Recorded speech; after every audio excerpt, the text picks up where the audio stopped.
Everyone, welcome back to my YouTube channel. और आज मैं आप लोग के साथ शेयर करने जा रही हूँ एक नया चैप्टर 11 फोर्स एंड प्रेशर।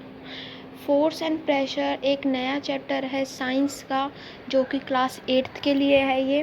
तो मैं वीडियो स्टार्ट करने से पहले आप लोगों से एक सपोर्ट मांग रही हूँ अपने चैनल के लिए। प्लीज़ जितना हो सके मेरे चैनल को शेयर करिए, इस पर प्लीज़ लाइक शेयर करना ना भूलें प्लीज़। और अब मैं स्टार्ट करती हूँ। सबसे पहले हम पढ़ेंगे टर्म्स टू रिमेंबर, क्योंकि चैप्टर की स्टार्टिंग में टर्म्स टू रिमेंबर पढ़ने के बाद ना हमें आसानी होगी चैप्टर को समझने में, जैसे कि मैथ्स में एग्जाम्पल समझ लेते हैं ना पहले, उसी तरह। तो स्टार्ट करते हैं अपना chapter number 11 force and pressure. तो सबसे पहले टर्म्स टू रिमेंबर है, पहला है कॉन्टैक्ट फोर्सेस। कॉन्टैक्ट फोर्स क्या होता है? जोर लगाते हैं ना हम, वो चीज़। The force which interact physically, जो फिजिकली इंटरेक्ट करता है हमें, ठीक है। और नॉन कॉन्टैक्ट होता है the force which interact even from a distance, वो किसी डिस्टेंस से करता है ना, वो चीज़ है यहाँ पे, ठीक है।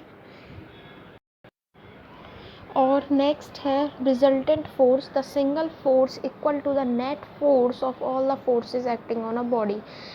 हमारी बॉडी पे जितने भी फोर्स लग रहे हैं, उन सारे नेट फोर्स जितना भी है, उसका एक सिंगल फोर्स के इक्वल होता है रिजल्टेंट फोर्स।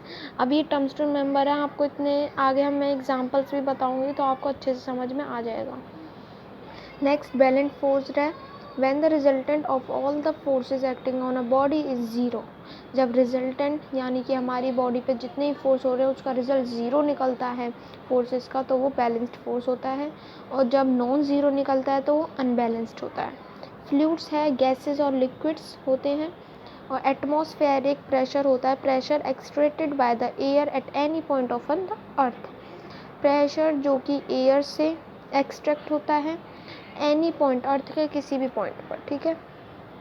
नीचे देखिए यहाँ पे चैप्टर कंटेंट्स दिए हैं, एक कोने पे येलो वाला बॉक्स, उसमें देखिए ये है कि इस चैप्टर में हम क्या क्या पढ़ने वाले हैं। इसमें हम पढ़ने वाले फोर्स, अ पुश और अ पुल।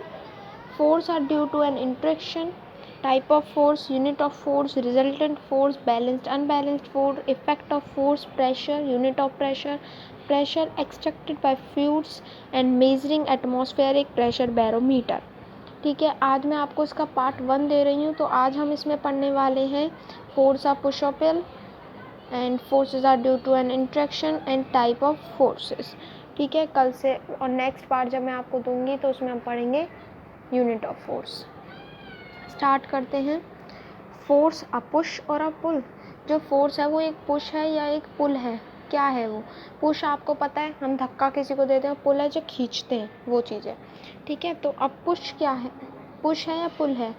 अ पुश और pull acting on a body which tends to change it of rest और of motion is called a force. एक पुश भी हो सकता है और पुल भी हो सकता है, जो हमारी बॉडी पे एक्ट कर रहे हैं, हम धक्का दे रहे हैं या फिर खींच रहे हैं। Which tends to change it state of rest, या तो उसके मोशन में चेंज आता है या स्टेट ऑफ रेस्ट में आता है, तो उसे हम फोर्स कहते हैं। Force is usually denoted by the letter F. F से डिनोट करते हैं हम फोर्स को, ठीक है। The direction in which the body is pushed और pulled is called direction of the force. जिस डायरेक्शन में हमारी बॉडी पुश हो रही है या फिर पुल हो रही है, उससे हम कहेंगे direction of the force. The standard unit of force is called newton, denoted by the letter N. जो यूनिट ऑफ फोर्स है स्टैंडर्ड, यानी कि सबसे छोटी यूनिट जो है फोर्स की, उसे हम न्यूटन कहते हैं, जिसे हम एन से डिनोट करते हैं। It must be remembered that a force does not always makes an object move. It must be remembered, ये हमेशा ध्यान रखना चाहिए कि जो फोर्स है वो हमेशा ऑब्जेक्ट मूव नहीं करता। जैसे कि you can push a large box without displacing it from it position. देखिए, हम जैसे कि एक बड़ा सा बॉक्स है, हम उसे हटा रहे हैं उसकी पोजीशन से हटाए बिना।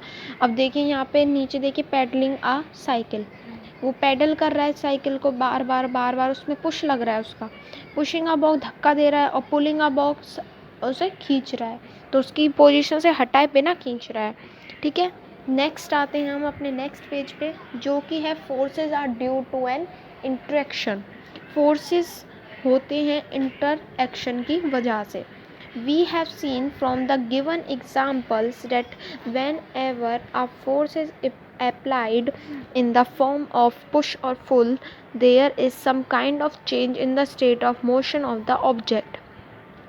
इसमें क्या बोला गया है, when we have seen from the, हमने जो एग्जाम्पल्स अभी पहले पढ़े उनमें हमने देखा that whenever a force is applied in the form of push और पुल, जब भी कोई भी फोर्स पुश या पुल के तौर पे लगाया जाता है होता है, तो there is some kind of change, वहाँ पे कोई ना कोई चेंज तो होता है, या तो स्टेट ऑफ मोशन में या ऑफ द ऑब्जेक्ट, जो ऑब्जेक्ट है उसके स्टेट ऑफ मोशन में चेंजिंग्स होते हैं, ठीक है। Thus force is the cause and the change in motion of an object is the effect, मतलब जो फोर्स लग रहा है वो कॉज होगा और जो चेंज हो रहा है उसके ऑब्जेक्ट के मोशन में वो इफेक्ट होगा। How does the force come into play, जो फोर्स है वो प्ले में कैसे आया, for the force to come into play there should be two interacting objects, one on which the force is applied and the other who applies the force। जो ये force है उसे प्ले में हम कैसे ला सकते हैं, इसमें दो इंटर एक्टिंग ऑब्जेक्ट्स होते हैं, वो होते हैं वो ऑब्जेक्ट जिस पे फोर्स लग रहा है और दूसरा जो फोर्स लगा रहा है, ठीक है।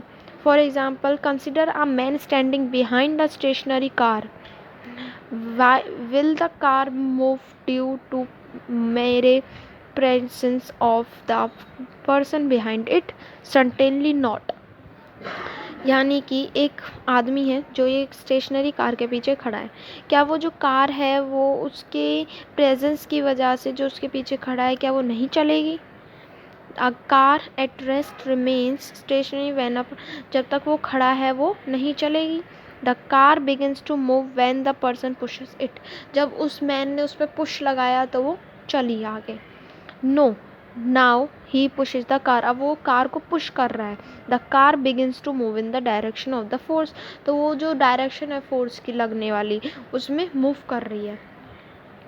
Thus interaction between the car and the man resultant a force to act between the two, यानी कि इससे मतलब क्या हुआ, जो इंटरेक्शन है वो कार और उस मैन के बीच में है जो कि रिजल्ट करता है कि जो फोर्स है वो दो के बीच में हो रहा है।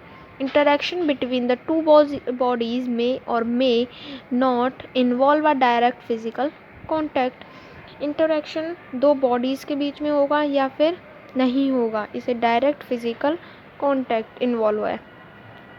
पॉइंट देखिए, the non contact forces interact even from the distance, जो नॉन कॉन्टैक्ट फोर्स है वो हमेशा डिस्टेंस से होता है इंटरेक्ट, जैसे कि a magnet can pull iron alpins from the distance, यानी कि जैसे आप नीचे आयरन एल्पिन्स पड़ी हैं, पिंस पड़ी हैं, उस पर आप मैग्नेट लगाओगे तो वो थोड़ा सा आगे जाओगे जब भी तो पकड़ लेगी ना उसे मैग्नेट, तो वो डिस्टेंस से होगा। The contact force interact physically to see the come force come into play, और जो कॉन्टैक्ट है वो फिजिकली ही फोर्स को दे देता है, जैसे कि अब आपको समझ में आ जाएगी points. When you push a car you are in actual physical contact with the car, जब आप कार को पुश कर रहे हो, धक्का दे रहे हो, तो वो आप एक्चुअल फिजिकल कॉन्टैक्ट में हो ना कार के, और वो डिस्टेंस से होता है नॉन कॉन्टैक्ट, और कॉन्टैक्ट फिजिकली इंटरेक्ट कर लेता है।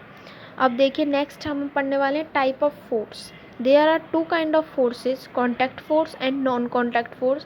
Non-contact force को action at a distance force भी कहा जाता है, ठीक है। सबसे पहले मैं आपको बताऊंगी contact force। For an object to be pulled or pushed, there should be a contact between the two object। किसी भी ऑब्जेक्ट को पुश या पुल करने के लिए उन दोनों के बीच में, दोनों चीज़ों के बीच में कॉन्टैक्ट होना चाहिए, ठीक है। नेक्स्ट पेज पे आते हैं। फॉर एग्जाम्पल देखिए, when a coiled spring is stretched, the two end of the spring must be in actual contact with the hand of the person। जैसे कि देखिए कोई coiled है, यहाँ पे देखिए साइड में पिक्चर दी है ना, पुलिंग स्ट्रेचिंग अ स्प्रिंग, स्प्रिंग दिख रही है आपको साइड में, वही है। वहाँ पे जो वो स्प्रिंग है अगर उसे पुल खींचा जाए दोनों तरफ से, द एंड, दोनों एंडों को खींचा जाए तो वो अपनी एक्चुअल कांटेक्ट में है ना, उसके हैंड्स के एक्चुअल कांटेक्ट में, मतलब फिजिकली कांटेक्ट में है उस मैग्नेट और उस मैन के, ठीक है, जो उसे खींच रहा है। उसी तरह kicking of a football, pulling a cart also require a contact with the object. एक बॉल को किक करना या फिर एक कार्ट को खींचना, इसमें भी एक्चुअल कॉन्टैक्ट लगता है ऑब्जेक्ट के साथ, तो इसे हम कहेंगे contact force. Contact force is a force which act only when the object are in a physical contact with each other. Contact force जब ही लग सकता है जब उन दोनों चीज़ों के बीच में फिजिकल कॉन्टैक्ट हो। Some typical contact forces are described below, जैसे कि देखिए मस्क्यूलर फोर्स, फ्रिक्शनल फोर्स, ये जो फोर्स हैं ये पार्ट हैं कॉन्टैक्ट फोर्स के, इन्हें भी दो उसमें बांट दिया है। उसी तरह है the force extracted by the muscles of a human और animal body is called a muscular force. अगर कॉन्टैक्ट फोर्स तो जब लगेगा जब दोनों के बीच में क्या होगा, फिजिकल कॉन्टैक्ट होगा, और मस्क्यूलर फोर्स उनकी जब मसल्स में फोर्स लगेगा ना, या तो एनिमल्स का भी हो सकता है, जैसे एनिमल जैसे काट को खींचता है तो उसकी मसल्स में लगता है फोर्स, मसल्स लगाते हैं तो मस्कुलर फोर्स कहेंगे।